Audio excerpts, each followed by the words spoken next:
Thyme, rosemary, sage, garlic, olive oil, pepper, salt, blend.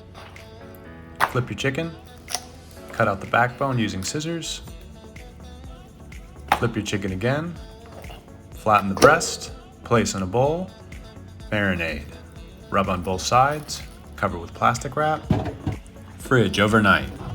Place on a rack on a baking sheet, season with salt and pepper, place in a 400-degree oven for 45 minutes, cover with aluminum foil, let rest for 5 minutes, carve both legs, down the breast, and each breast in half.